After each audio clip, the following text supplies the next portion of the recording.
Ain't you got any whiskey? This is mezcal. It's Mexican whiskey.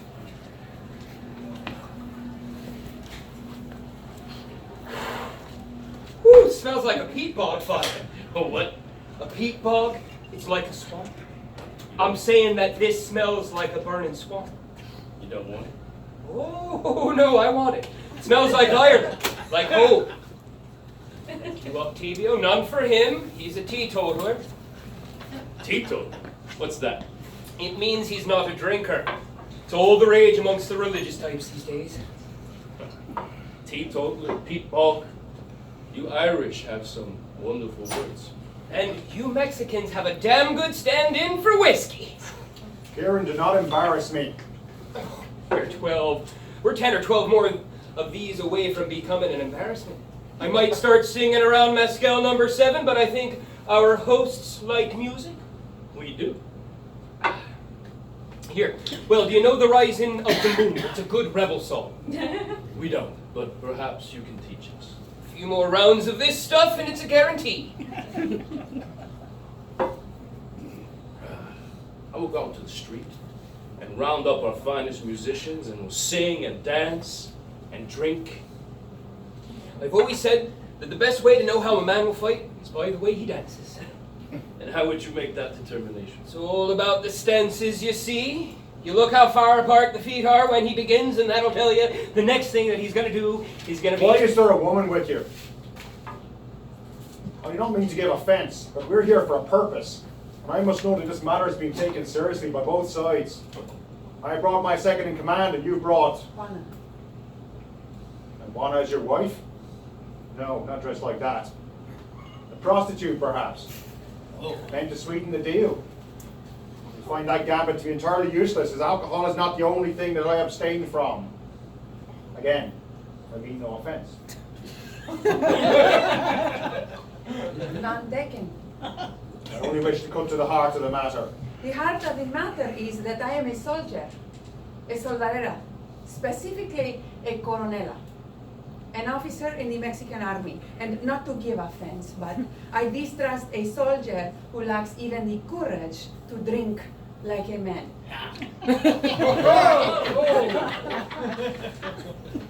In Ireland, it takes more courage not to drink. What a horrid place. So you see why we journey to the United States? Another horrid place. That remains to be seen.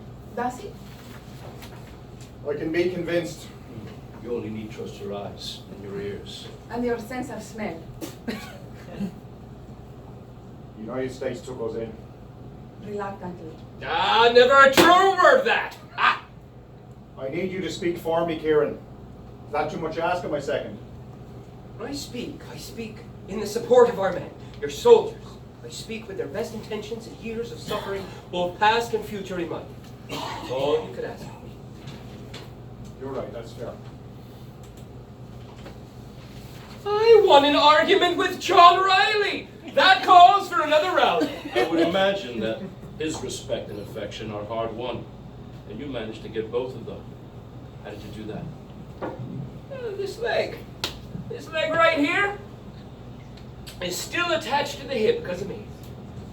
I met this man in the army in one of those many dust-ups between the Irish and some of those orange bastards up north. He caught the jagged end of a broken whiskey bottle in the thigh.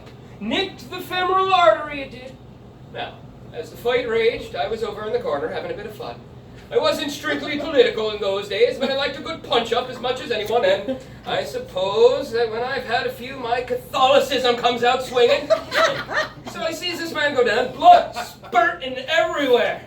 Right? I rush to his side, punch out the nearest Protestant, pull the orange sash from his neck, tie off the artery, and drag John from the fray. I knew right then and there that I'd have to keep an eye on him, so I followed him to America, then into the army, and now into Mexico. Nearly done in by a bottle of whiskey. Is that why you are a teetotaler now? As the Bible says, bear with me and I will speak. And after I have spoken, mock on. So speak. First, bear with me while I take the measure of you two. You're asking a serious thing of us. You're asking for a great betrayal. Not as great as the indignities we all suffer. Let us stop dancing around it. Let us speak it plain. We are in the middle of an unjust war. And we are asking you to join us, to fight with us instead of against us.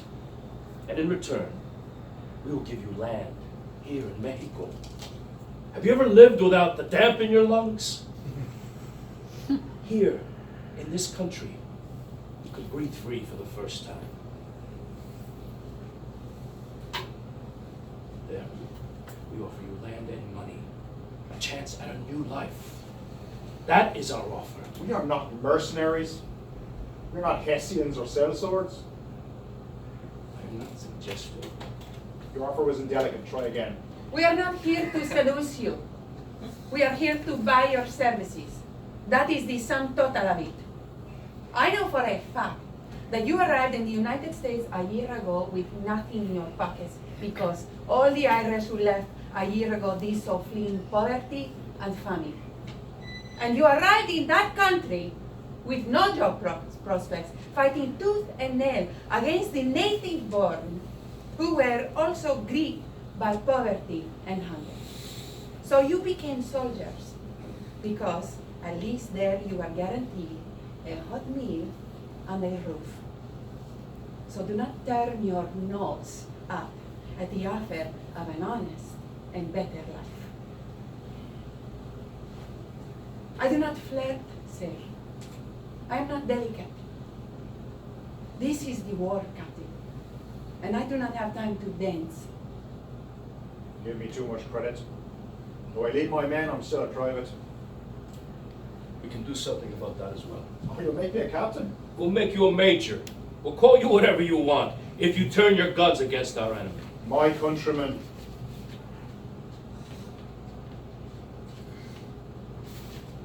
Hardly. All right. There's an offer on the table. Land and money and rank. If we manage to avoid the bullet or the noose, we'll have a better life. I believe this is worth discussing. I believe that we owe it to our men to consider the promise of a better life. You're Irishmen. All we've ever had is a promise of a better life. We're Mexicanos. We've never even had that. My friends, Juana is a bit of a poet. That was not an overly dramatic statement. And it's here where I believe we can find common ground. We are 26 years removed from Spanish rule, 23 years removed from a monarchy, and merely 3 years removed from a dictatorship. And now, we must watch as our country is stolen piece by piece by the United States. No, not one more indignity, not one. I'm not unsympathetic to that. The Irish have always been at the mercy of an occupying force. But that is merely reason enough not to fight against you, not reason enough to fight for you. I don't understand. Why fight to liberate you from tyranny? When my own people suffer under tyranny. Why should I fight for you when I can go home and fight for them? Because our war is winnable. We can stand against the U.S. Army because at a certain point, new land is not worth the price being paid, in money or in blood. They will retreat because the tide of public opinion will turn. You're giving the American people too much credit. There is already local opposition. There's also manifest destiny. An arrogant philosophy which will soon fall out of How favor. soon? As soon as the American sons begin arriving home, either limbless or lifeless. Their condition matters nothing to me. Only that the point is well made. You are callous and vulgar. I am what the times have made me. I thought you a lady. When this conversation began, you are no lady, Juana, of the evening or otherwise. Shall we arm wrestle then? If I win, you join my cause. If I win, You will not win. John might not like you, but miss, I am smitten with you. This is getting us nowhere. You're asking me to commit treason. And that's bad enough.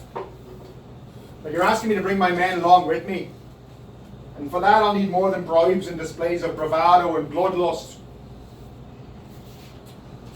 See, it is you.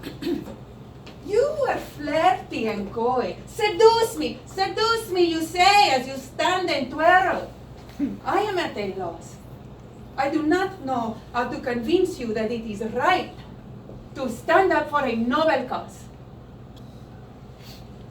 I do not know how to seduce you into being a good person. You do not know the kind of man I am. When you leave, will you pick up a rifle and rejoin the United States Army? Will you shoot my countrymen? Family men, farmers.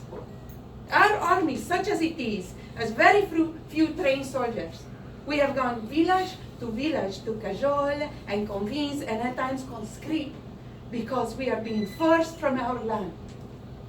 America comes for all of us, we tell them. If not now, then soon. Will you shoot farmers? Our fathers, our mothers? Must I seduce you away from that? What do you want? Tell us. We'll provide it. We are nowhere, so it's time I took control of the situation, and as the good book says, and a drunk shall lead them. Why, yes, I do have a boyish face, thank you, sir. Right? As I've said, I am a scrapper, never shied away from a fight, even when good sense told me that it was a lost cause. I will go down to the ground for any man or woman with even half a righteous cause. But John's point is fair. This is a treason you're asking. It's not only dishonor, it's the noose if we get caught.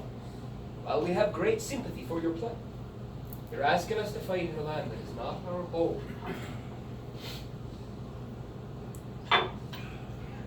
We're asking you to fight against the land that's not your home. What has America done for you except begrudgingly take you in, sneer at you because you're Irish, spit on you because you're Catholic? Have they provided shelter and opportunity? No. Have they instead done everything to deny you access to both? Barred you from their factories, hung signs in their windows telling you you're not welcome. Rushed at you, they did, with their clubs and their knives.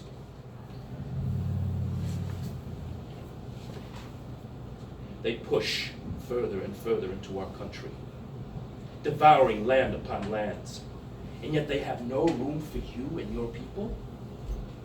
We will make room for you. You say Mexico is not your home, but it can be. I'd like a moment to confer with Ciaran. We'll leave you. And leave the body. He's a good man, this Octavio, I can tell. What about you, Juana? Any last words? You know what the only right decision is. The only noble one. But if you need a push, I'll just say this. Now that you have met me, will you rather fight with me or against me?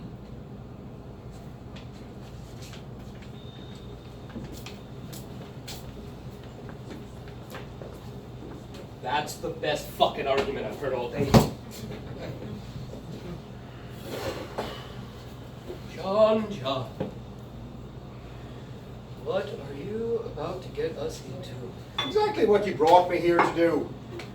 Well, it's true. I am soft on these people. They're struggling. They're fighting to hold on to what's rightfully theirs. And they're Catholic. Imagine that. A whole Catholic nation. Wouldn't that be a great fucking change of pace?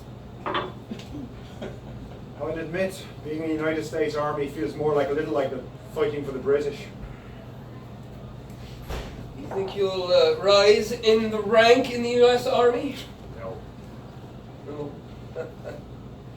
It really should make our paycheck out to cannon fodder. What are you saying? What do we have to lose by joining them? Everything. What do we have to gain by joining them? Everything. Ah, well, therein lies the rub then. So you're thinking we should join up then, yeah?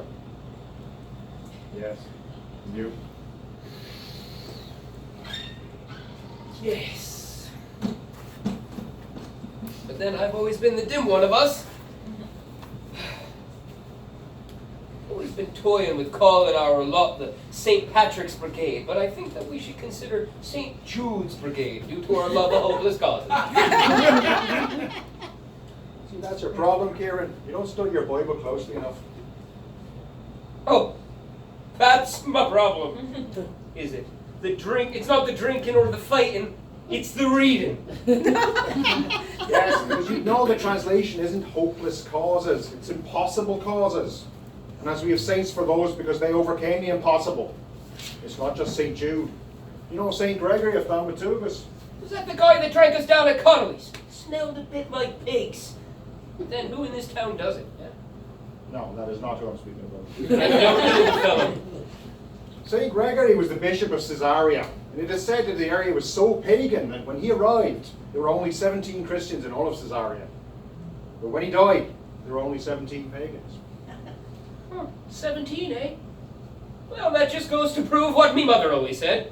It's always that last 17 pagans that'll kill you. I don't take your meaning. It's a joke. But it's truth, too.